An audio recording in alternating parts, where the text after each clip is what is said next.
Lights, camera, action. In a studio where local filmmakers talk to other filmmakers about the inside world of film. Cut. That's not the script. It. We'll fix it in post. Do you wonder how films are produced and what really goes on behind the scenes? Well, stand by. Filmmakers Kevin Mumphrey, Victoria V.A. Jones, and Carson Hype Ferguson explain all the details. Right here on It. We Will Fix It in Post podcast. Good morning, good afternoon, and good evening, whenever you're listening or watching. I thank you for doing so. I am Kevin Mumphrey, and this is Fuck It. We'll Fix It in Post. I'm here with my colleagues, Victoria V.A. Jones. What's going on? And Carson Hype Ferguson. Go ahead. No, yeah. No, yeah. Ain't got nothing. It's almost New Year. We don't get no hooray, hurrah, none of that, huh? We about to go into another year. He must be parched. This is the episode. We can't talk no more. All right. It's whatever. It's whatever. I see. Now, this is how y'all treat me. It's all good. It's all good. I try to do something different. We come into a new year. I'm just saying, yeah, Okay. So why you want me to do the old thing all the time? You know what I'm saying? Okay. Like next year, you going to come up with something new. Or you just going to go with the same? Hey, whatever I feel like. Okay. Whatever floats your boat. I get you. Yeah, or finds your lost remote. Kevin, what is today's? So, look, by the time this is aired, it will be the new year. So all that conversation meant nothing. But it also be the official start of award season, and start of award season come the Golden Globes. And I don't know why I thought you said war season at first. I was like, what? It's the Memphis. Yo, that's crazy, man. Like, maybe I didn't enunciate them. My apologies. I'm telling you, them W's be getting us. Award season. It still sound like it. I ain't gonna lie to you. I kind of agree with him. Well, there's a war in nominations, so we want to talk about. Man. So one of the kind of notable things that has kind of came out news-wise is there's a new category. Some of you may or may not have heard of it. They're having podcasts now as a category for Golden Globes. Please. What? Please. Nobody wants us on that there with the foolishness. I wasn't even talking about it. I'm just saying it's a possibility now. It is. You're right. You never know. Wait. Hold on. Why she speaking evil on our podcast? She said nobody wants that. Like, damn. Damn, man. Like, damn. No love. Like, just go back to your basement. Damn, man. Ouch. Now, let me be positive then. Okay. One day we'll get there. How about that? Well, I'm glad you said it now, but yeah, the second time's a lie. So, trying to find because one of the nominees is, which I was surprised to see, is Call Her Daddy. What is that about? It's one of the bigger podcasts from a female creator. It's like debaucherous. Who's on it? I can't remember. Girl interviewed Kamala Harris during the election season, but it's about like just bedroom stories. It's pretty much like all it is. It's like women talking about their bedroom stories. I don't think they were talking to Kamala about that. Loosely. That's pretty much the show, though. That's the show. Well, let me name the other nominees. There's Armchair Expert, Call Her Daddy, Good Hang, the Mel Roberts podcast, SmartLess, and the Up First podcast. I kind of have a feeling that Call Her Daddy's going to win just for national acclaim. You said Up First? Up First, yes. That's the name of it? Yeah. Is it a sports show? No. News pod. Really? Yeah. Okay. Right. Yeah, like, Up First, the first news of the day. No, I mean, like it sounds like, like First Take or, debate or something like that. I'm like, Up First. What? I can see where you're going with that. Okay. Yeah. No. It's not that at all. Actually, wait. So here's some of the ones that were eligible. And the Up First, that's NPR. Just to bring up some that were snubbed that kind of created a bit of controversy. Mainly Joe Rogan. So my thing is, what qualifies you, even though it's a new category, what qualifies you to be nominated? So I'm saying the eligibility process involved data analytics, and the goal was to represent diverse podcast types through the nomination leaning towards mainstream celebrity focused and news advice shows. Well, I don't know if it's that diverse this year, but it is an inaugural year, so I'm Well, it's the I'm- first. It's the first one, right? Yeah. So But how do you have an award though? That's like, you know, a lot of it's gonna be numbers, obviously, right? And you don't have Joe Rogan there. How do you have that? 'Cause I would think it'll be numbers and cultural impact. And even with both of those, Yes. you could argue Joe Rogan. Yeah, I don't think any right leaning, because like Ben Shapiro is supposedly was eligible. I'm surprised Crime Junkie wasn't even. I don't think Ben Shapiro's that popular, honestly. Especially with all the infighting and all that. I don't think Ben Shapiro. That's been of lately. Because I'm saying like for a long time though, because you know he was buying a lot of Facebook ads to get placements for a long time, for almost like 10 years. So you know, I don't know how many people actually like listen to him on a regular basis. Like as far as like, where's Theo Vaughn at? Yeah. Now, what about, because they also have Tucker Carlson and Meg Kelly show and podcast Save America as eligible. They were snubbed, but these were like eligible. what do they talk about on that show? Politics. Politics. All of them. Yeah.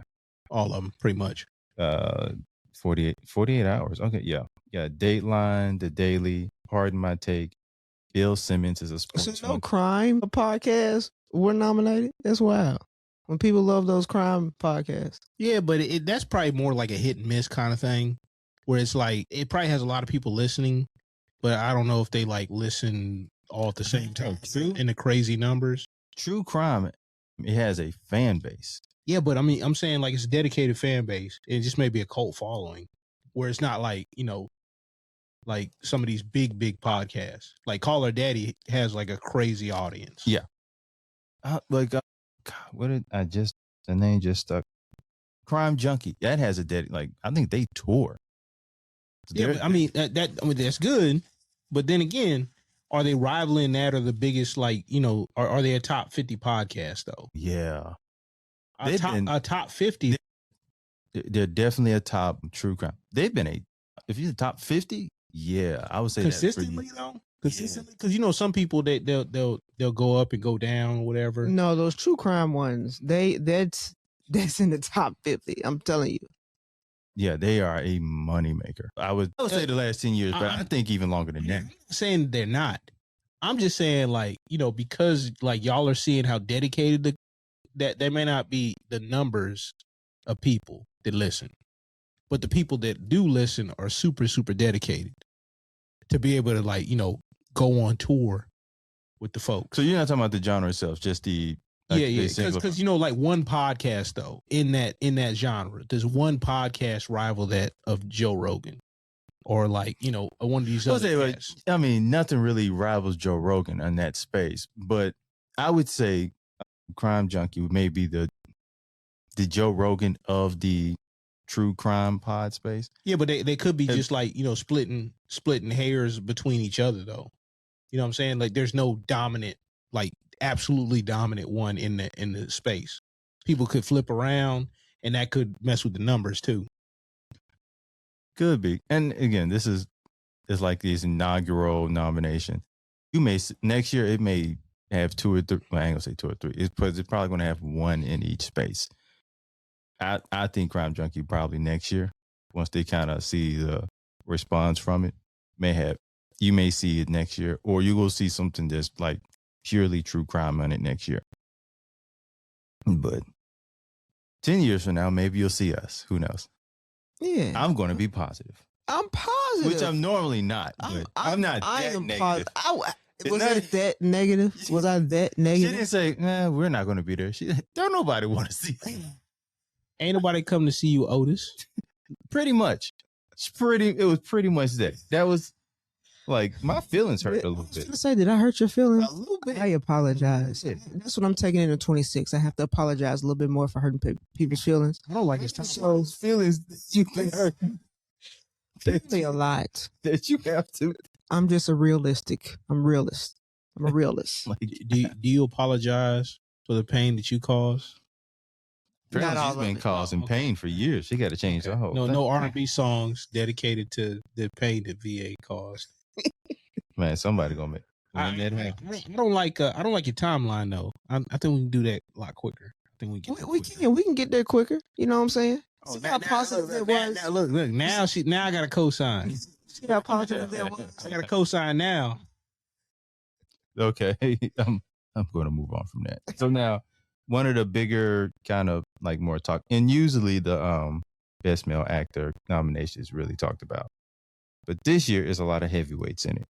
You've got Oscar Isaac in Frankenstein, Michael B. Jordan in Sinners, Dwayne Johnson in Smashing Machine, and Timothy Chalamet and Marty Supreme basically going against Leo DiCaprio in one battle after another. I think that between the Smashing Machine and one battle after another, it's gonna be one of them.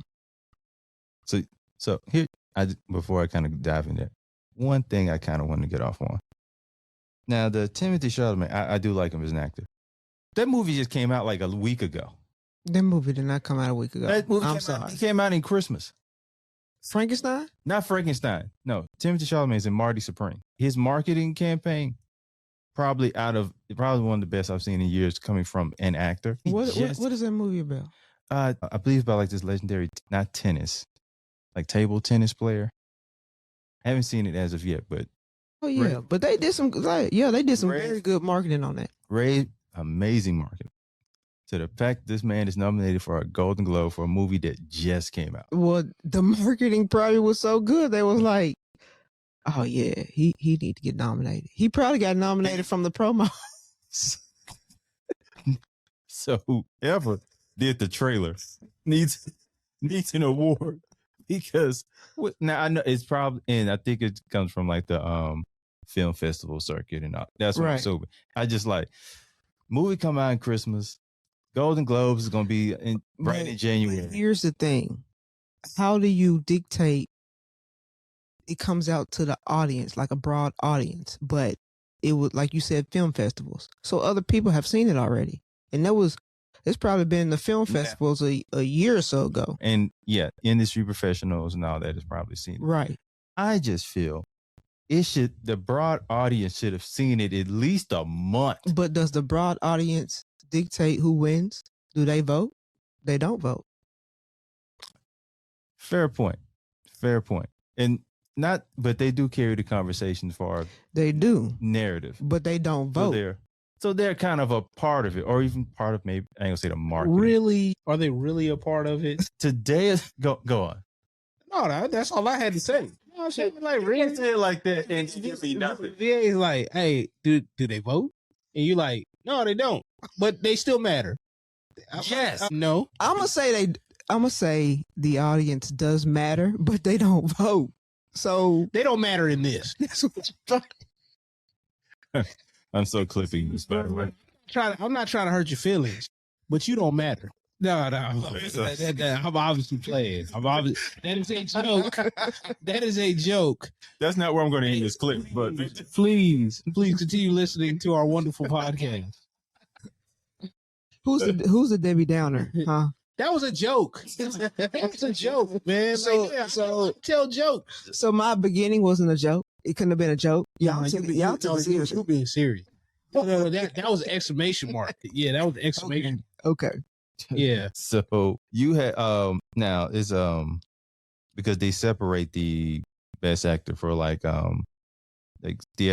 for film and then like comedy musical. So the big one is going to be Timothy Chalamet versus Leonardo DiCaprio, and the other one will be basically The Rock versus Oscar Isaac and Dwayne The Rock Johnson. I have a feeling The Rock is going to win this.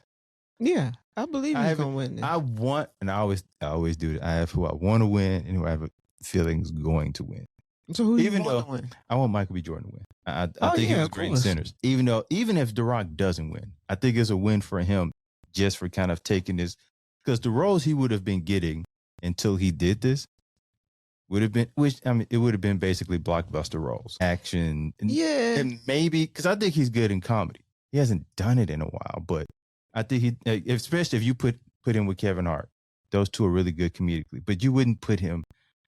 I don't think he would have been asked to do something like this unless he fronted it himself. I don't think so. And not necessarily with it being like I'm just saying like a dramatic role. Yeah, No, a I'm- dramatic role, but I'm with her. I don't think so.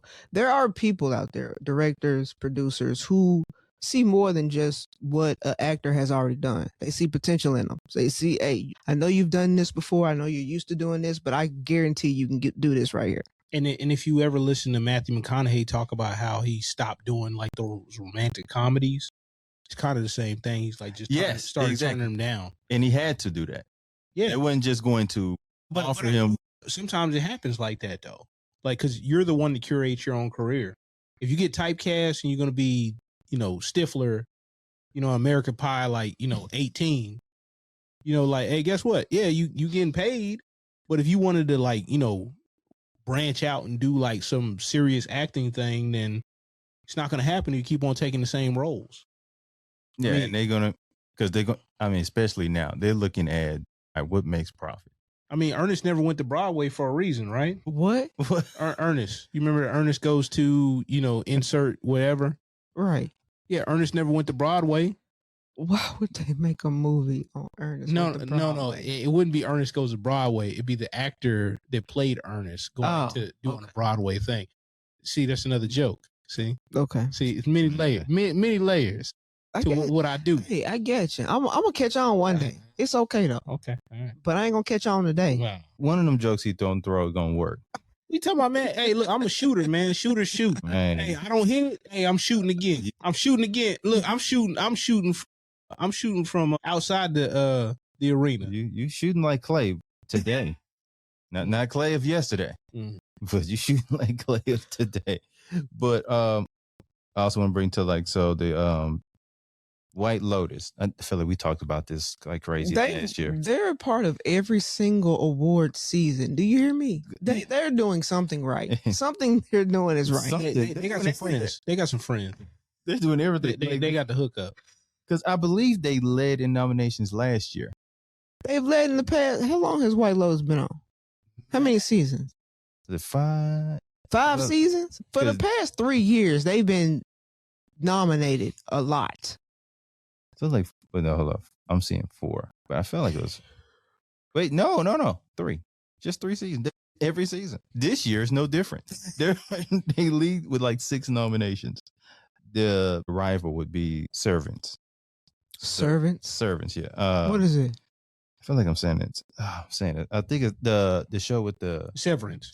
Yes. Severance. That's what I'm saying. Severance. I'm like, hey, talking Sorry. about what? Talking about house cleaners? What are we talking about, man? Definitely talking. But yeah, so they're pretty much their competitor at this moment. The comedy race would be now. Actually, let me ask you this: do you think White Lotus will sweep this year? Did it sweep last year or this past year? I can't remember. I know it was nominated a lot. I don't think it swept last year. It might. I can't say yes or no though. They didn't leave with nothing. I don't think they wait. No. Oh, they didn't pull Denzel. They didn't even get a napkin holder. Damn. Man, that's wild, man. Wait. I'm having to look back for the 25. How many? Oh God, they don't. See, they got the wrong mindset. They ain't leaving here with nothing. Yeah, that's what I'm talking about.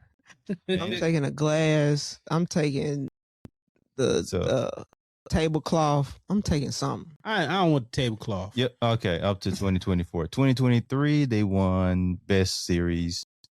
Jennifer Coolidge won Best Supporting Actress. 2024, they were nominated for Best Drama Series, Supporting Actor.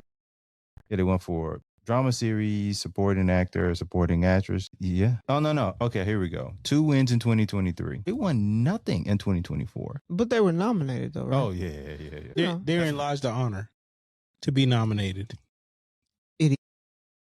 People think it's a real thing. I'm more so about this when it comes to the Oscars than necessarily the Golden Globes. I think it's an award show though. Yeah.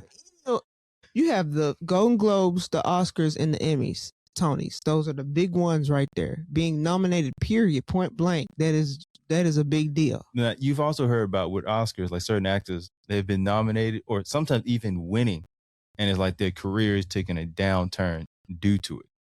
Because now there's like this huge expectation that comes from it. Yeah. So I was you might have some bad management. or I mean, sometimes they just see you as what you wanted. Sometimes I think, because I don't know. But if you're sometimes I think it's better to be nominated than to win. If you're a good actor, then you're always going to find a role that's going to work for you. Oh, there's that. I mean, there's plenty of good actors. Exactly. Now, that's relative. Now, do I feel like working with you? I mean, like Spike Lee, like there's certain directors, they got their, like Adam Sandler. He works with people he cool with. Yeah, but he can do that. Yeah, but Adam Sandler, if you saw that last Happy Gilmore, he cool with everybody. Because everybody was in that damn movie. Yeah, and the people he's been working with for like the last, 20 years? Yeah, he can ask people. And it's like, hey, y'all good? All right, y'all go ahead, go on. Now the crew, come on back on there. Same thing with the Lonely Island crew or whatever, the Adam Sandberg and all that. They got a tight knit crew and they do all their music videos, and he be all like any movie that he do, you know what I'm saying? He got his people on it. I mean, but that's no different. Like, dude from SNL was like that. The lead cat from SNL, he was like that for the longest time. He had his crew, and he stuck with them.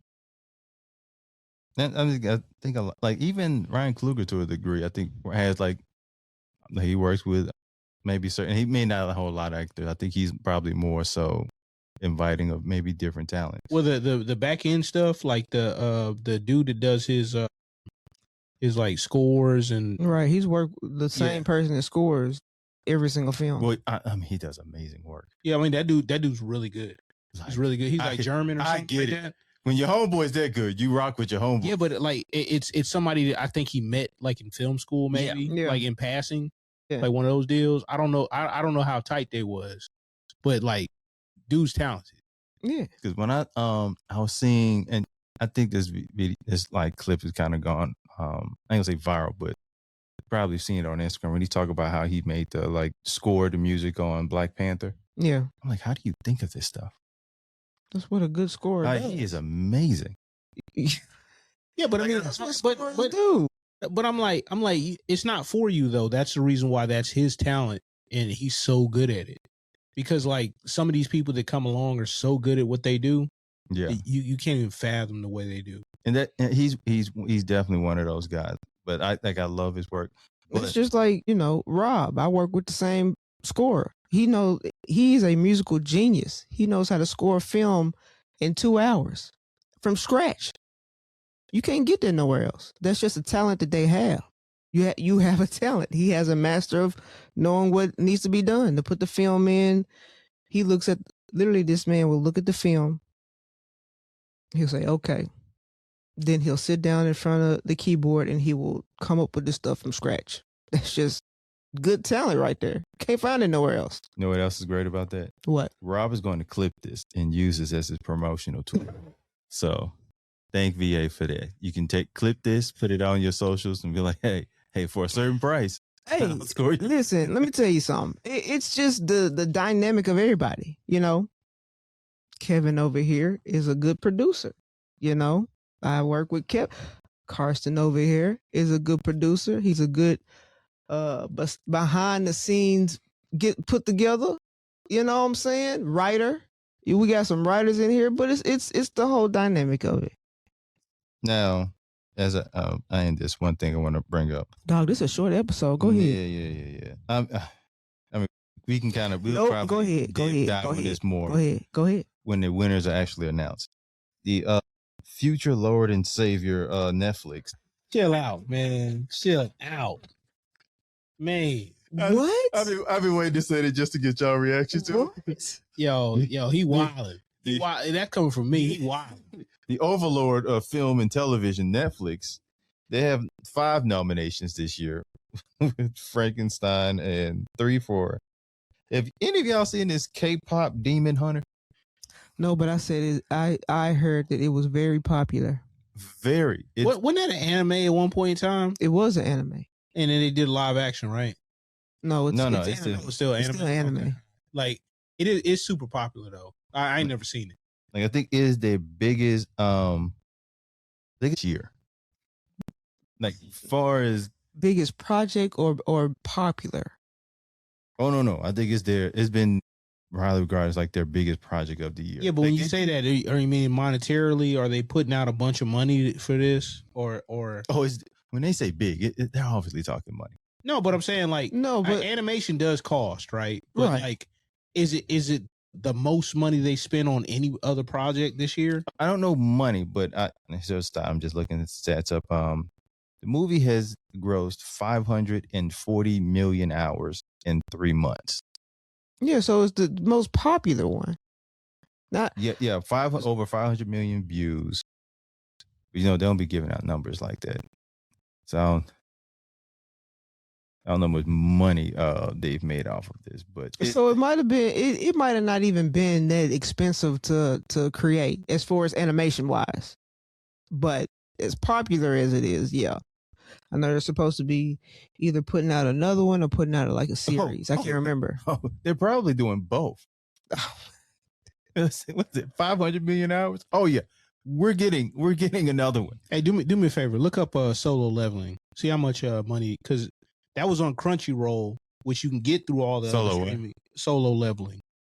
Because that was one of the bigger ones earlier this year. Like animations, like worldwide. On Crunchyroll? Across a lot of different mediums. Was Netflix one of them? It's not on Netflix. Oh, okay. So yeah, Anime of the Year at the Crunchyroll Anime Awards in May. Solo Leveling made history as the first Korean origin series to win Anime of the Year. It swept a total of 9 awards, including Best Main Character, Best Action, and Best New Series. Streaming dominance, let's see, Arise. Season 2, titled Arise from the Shadows, premiered January of this year. 900,000, surprising 900,000 users with a 4.9 star average, dethroning longtime leaders like One Piece. I mean, look, it's doing well, but I ain't seen. Well, hold up, there's a game too, right? Yeah, but I was like, I seen like a cut scene from it, and it like I was like, I'd rather just watch the joint. I don't have to play it. The game has went over 100 million in gross revenue within 3 months, so it's a moneymaker. Oh yeah, like the graphic novels are out of this world. Like as far as like sales, because they have like the graphic novels, like it's like a set, like a book. Yeah.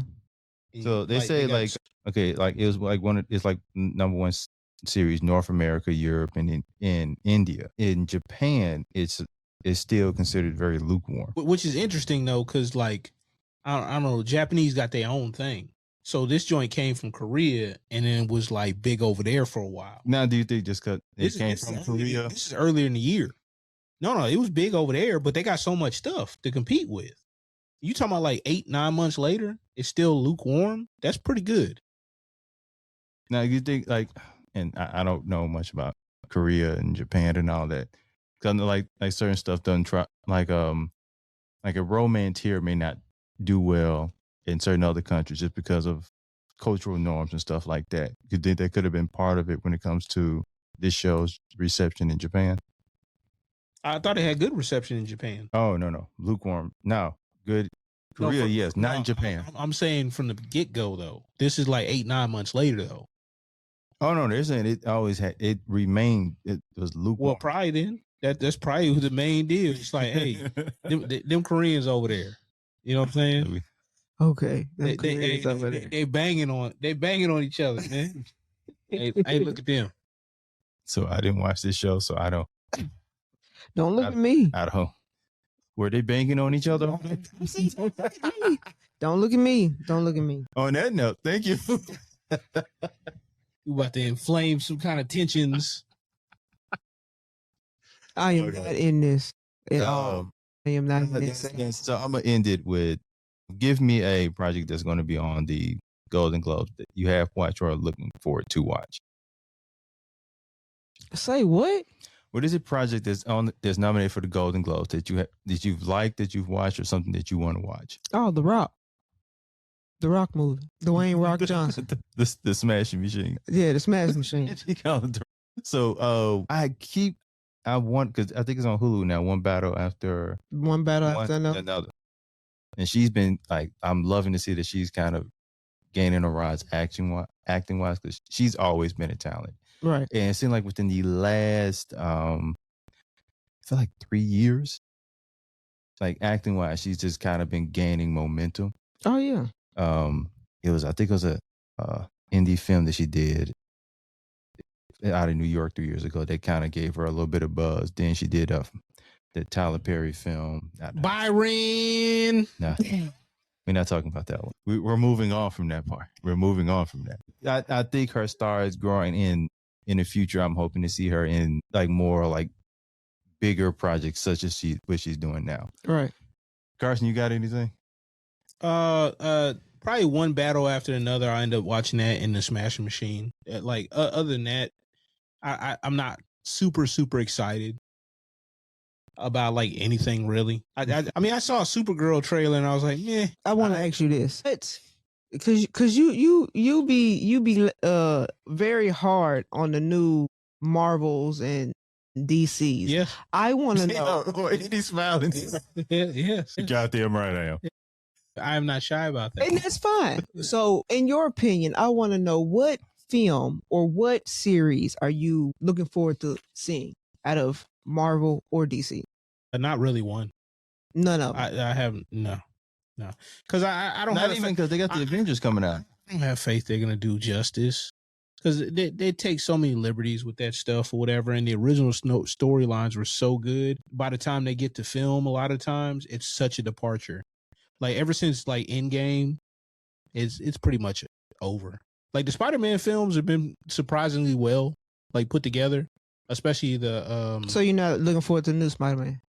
Not really looking forward to it. I'll probably watch it, but it's just not. It's like You don't have that excitement for it. It's like But I was pleasantly surprised with the one with the 3 Peter Parkers. That like I was in the theater smiling, but I'm like, you ain't getting that cautious optimism no more out of me. You getting the pessimist until I see the film and I'll be like, all right. So, you mentioned Endgame, and because I've never really talked about this. I always had this theory like Endgame for Marvel is like kind of like what an artist great like they're a thriller basically. Well, I mean, it was a crescendo to like a build up for so many years, and then like everybody wasn't there for every single film, but some people were here for these, some people were, and everybody came together for the last film, and it was well received and it was good for what it was. Obviously, they took liberties, right? And I'm not expecting a 1-to-1, crossover, but it was good for what it was.